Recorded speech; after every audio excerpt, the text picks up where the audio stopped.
Abrimos, señoras y señores, la tertulia en este miércoles que es 16 de diciembre del año 2020. Abrimos mesa de análisis internacional. Voy saludando a quienes nos acompañan, por supuesto, cada uno en su casa. Susana Mangana, buen día. Muy buenos días, Emiliano, y compañeros y audiencia, por supuesto. Gustavo Calvo, ¿cómo te va? Hola, ¿qué tal? Muchísimas gracias por la invitación otra vez. Leo Harari, en su casa, pero habiéndose movido. Ya no nos saluda desde París como en las últimas semanas. Ahora está en Uruguay de nuevo. Buen día, Leo. Buenos días, encantadísimo de estar confinado en Uruguay en vez de estar confinado en Francia. ¿Cuándo llegaste? Hace 48 horas. Así que estás todavía incluidas. Claro, así que estás en cuarentena. Bueno, y el último saludo es para Nicolás Pose, docente e investigador en Economía Política Internacional por la Universidad de la República. Ya ha intervenido otras veces en estas mesas. Nicolás, también, bienvenido. Buen día, Emiliano, muchas gracias y bueno, un gusto estar nuevamente aquí con ustedes. En estos días se está cumpliendo un año del registro del primer caso de COVID-19 en China. En aquel momento no lo sabíamos, pero pocas semanas más tarde aquel brote de Wuhan traspasaría las fronteras chinas, se expandiría y se transformaría en una pandemia global. Las consecuencias de esa emergencia sanitaria inédita han acaparado buena parte de la atención de los medios de comunicación. Sin embargo, resulta que en este 2020 han ocurrido muchos otros hechos que vale la pena destacar. La propuesta, entonces, hoy, en la última edición del año de la Tertulia Internacional, es examinar asuntos del año 2020 a nivel global que la pandemia eclipsó. Bueno, los integrantes de la mesa han estado haciendo sus apuntes. Vamos a ir escuchándolos entonces de a uno y vamos a tener comentarios de los otros sobre esos hechos que han elegido. Empiezo a ver, ¿con quién empiezo? Y para ser corteses, con la dama de la mesa, como corresponde. Susana, ¿dónde elegiste un hecho entonces de este año 2020?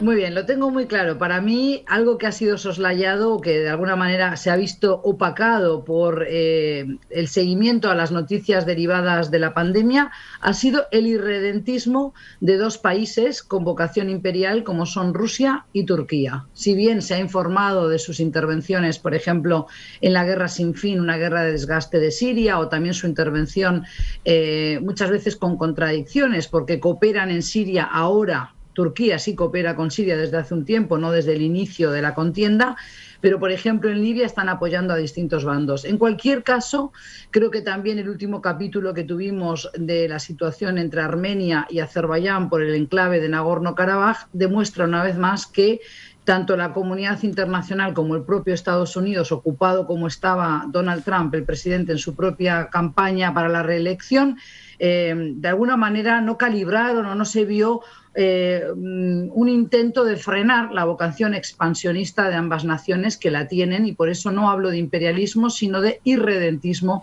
que me parece que es un término al cual no estamos tan habituados, pero que demuestra esa vocación de los dos países de no perder zonas de influencia que antaño pertenecieron, por ejemplo, al Imperio Otomano, que duró unos 7 siglos, como todos recordaréis, pero también a lo que era el gran Imperio ruso, ¿no? Si Trump quería hacer el MAGA, ¿no? Vamos a hacer que América sea grande otra vez, Putin no se quede atrás y también quiere que Rusia siga conquistando territorios y sobre todo no perdiendo países que antaño estaban bajo la esfera moscovita y que hoy se quieren acercar a la Unión Europea. Por ejemplo, Moldova. Sí. Creo que empieza bien esta enumeración. Creo que Susana acaba de abrió la agenda.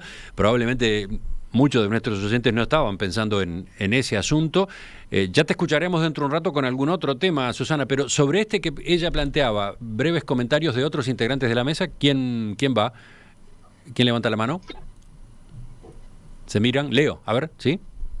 No, sí, creo que está bien, que son dos eventos, más que eventos, dos cambios en las políticas, pero yo los veo más bien como síntomas de un cambio global, más que como que fueran simplemente iniciativa de uno u otro de los gobiernos. Estamos en un contexto nuevo. Para mí, lo que ha sido marcante y que encierra y tantas otras cosas que han pasado, es el cambio de doctrina en las relaciones internacionales de la administración americana.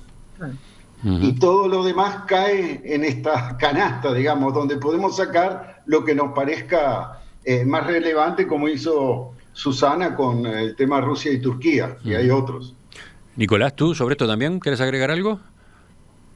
Yo comparto con Susana esta aproximación de entender estos avances en términos de búsquedas o intentos por evitar la pérdida de espacios de poder que históricamente o que en distintos momentos históricos estos países, estos imperios, si los queremos ver de esta forma, han ocupado.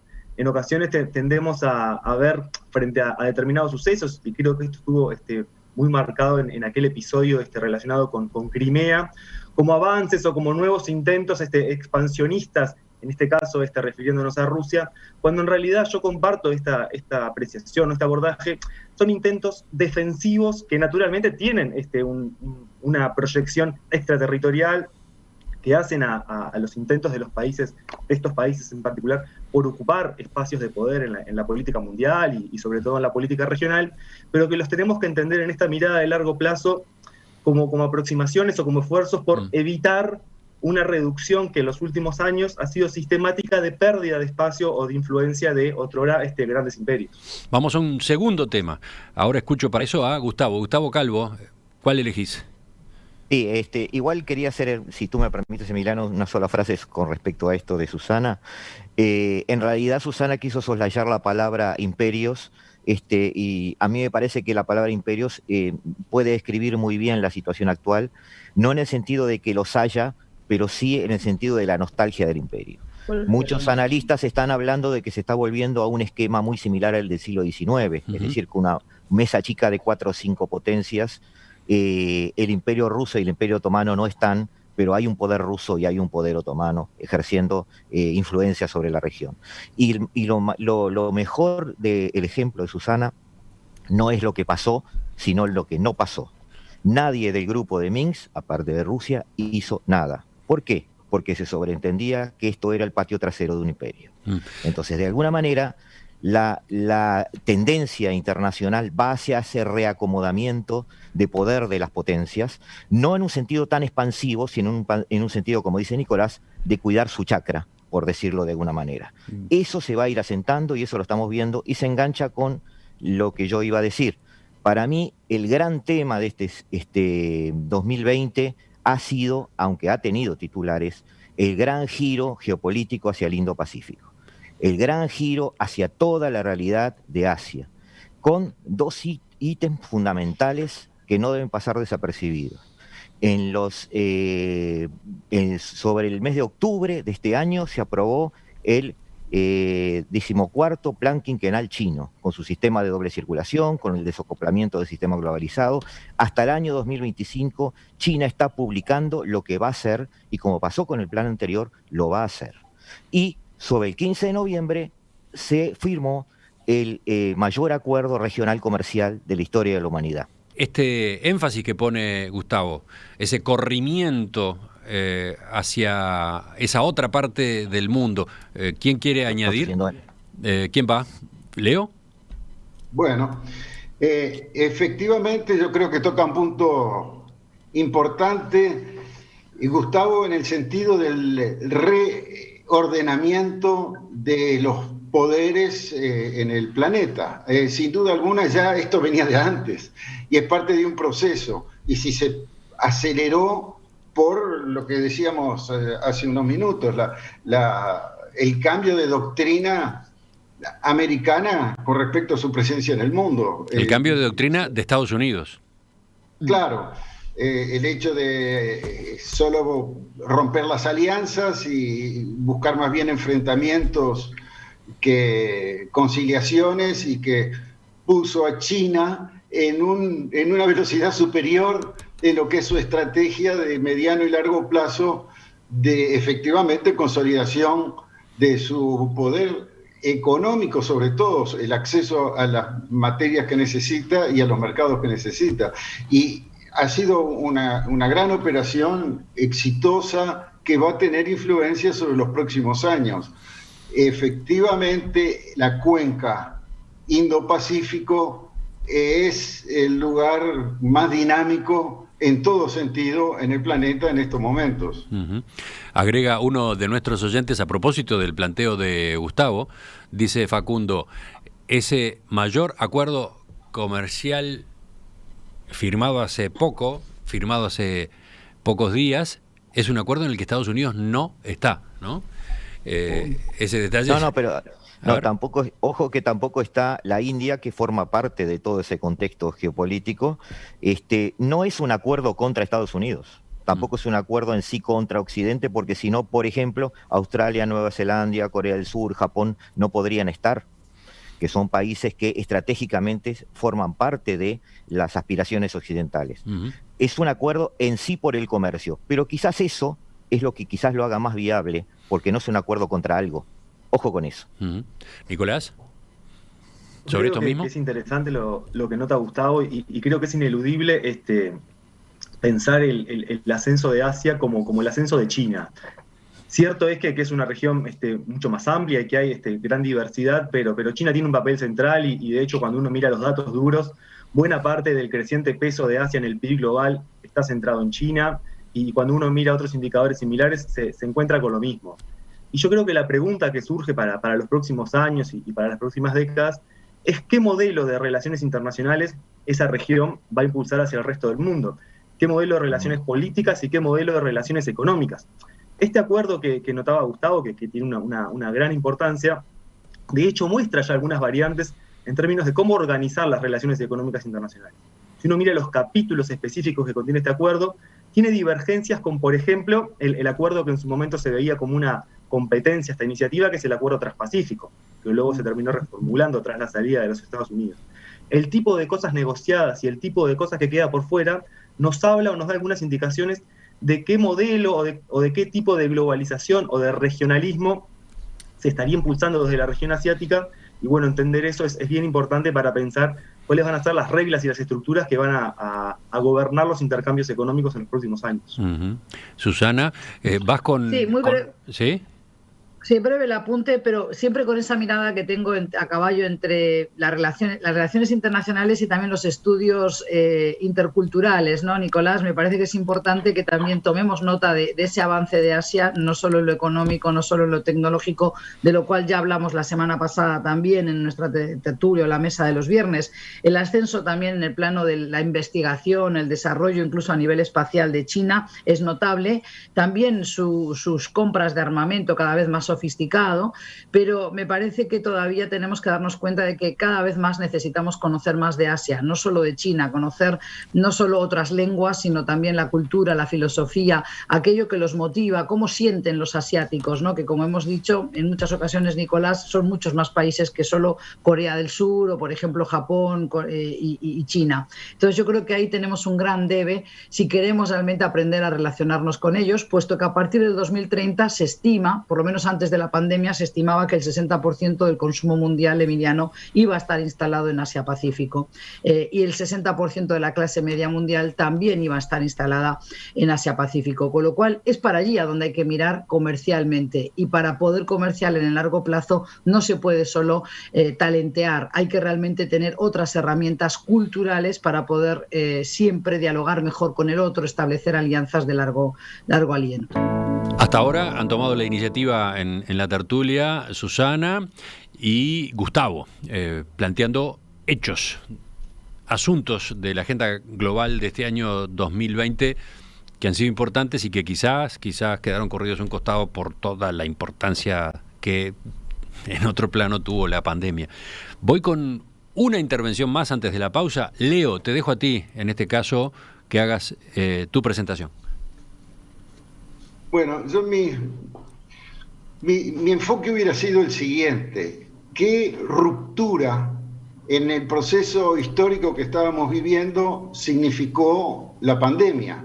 Ajá. Porque si pensamos un poquito, 12 meses atrás teníamos una América Latina con crisis de gobernanzas en todos lados. En Chile, Piñera estaba contra la espada y la pared, aflojando frente a manifestaciones incontrolables. En Perú ya andábamos por el cuarto presidente disolviendo el Parlamento y preparando para que venga uno próximo. En Bolivia teníamos todo el tema del golpe, o como quiera llamarse, contra Evo Morales, etcétera, etcétera, etcétera. Bueno, Venezuela, ni que hablar, un gran problema. En Colombia, con las dificultades para instrumentar las cuestiones de los acuerdos de paz. México, con las enormes dificultades que estaba teniendo AMLO para enfrentar los problemas sociales. Brasil, bueno, no voy a dar la vuelta al mundo, simplemente teníamos un mundo donde había clara crisis de gobernanza en una buena parte de los países, en donde las organizaciones internacionales estaban debilitadas y buscando caminos para rehacerse. La Organización Mundial del Comercio, que es una de las razones por las cuales se fortalece lo que venía de hablar Gustavo y comentar Nicolás.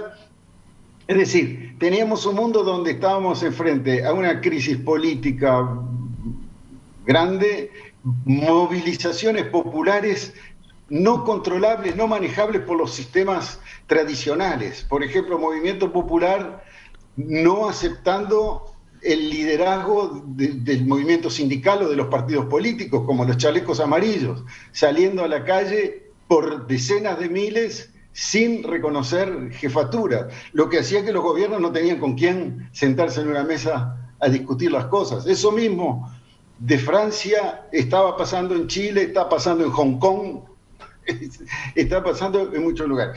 Es decir, la pandemia fue una buena noticia para los gobiernos que estaban fuera de control y que tuvieron la oportunidad de meter a la gente en las casas en base al miedo. Y no digo que esté mal ni que sea una manipulación. No, claro, la pregunta cantada era si tú te afiliabas a alguna teoría conspirativa en ese sentido. No, al contrario.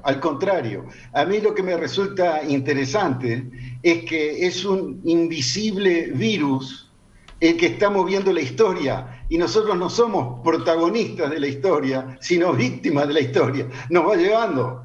Estábamos enfrentándonos en cosas que sí teníamos lo que decir, que era qué queremos que sea la gobernanza, cómo queremos que se organicen las relaciones conflictuales para que no terminen de manera dramática. Ese era uno de los grandes temas.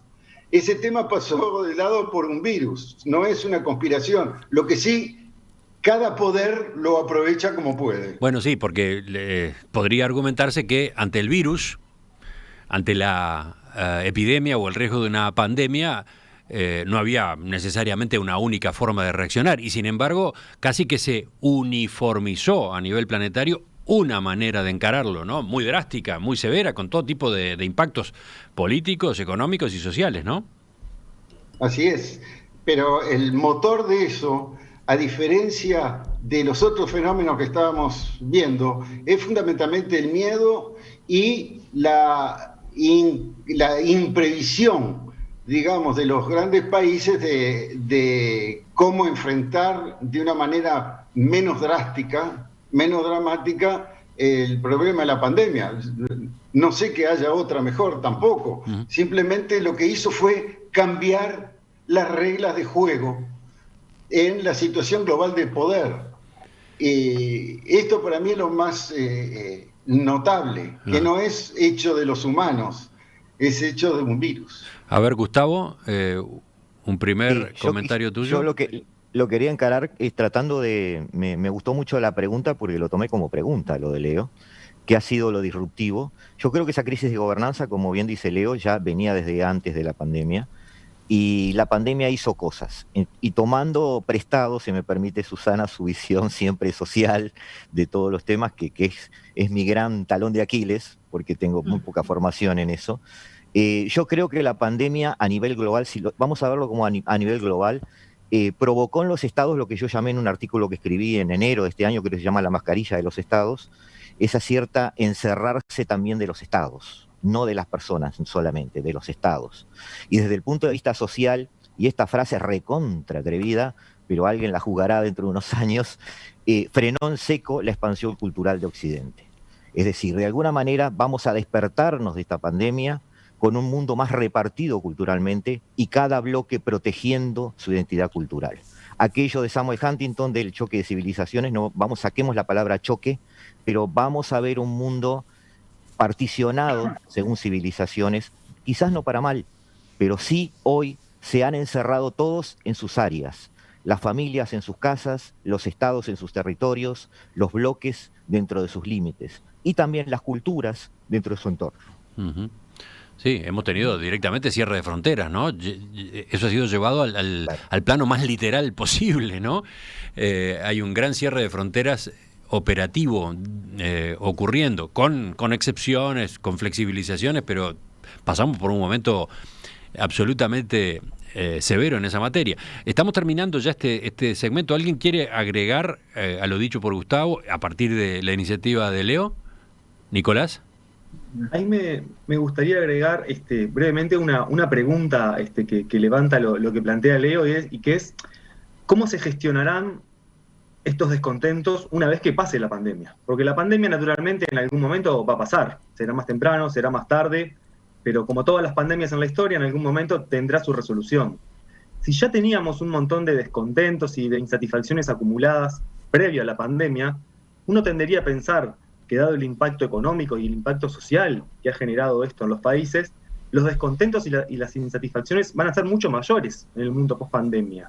¿Qué capacidad tendrán los países, los estados y las sociedades de gestionar estas tensiones?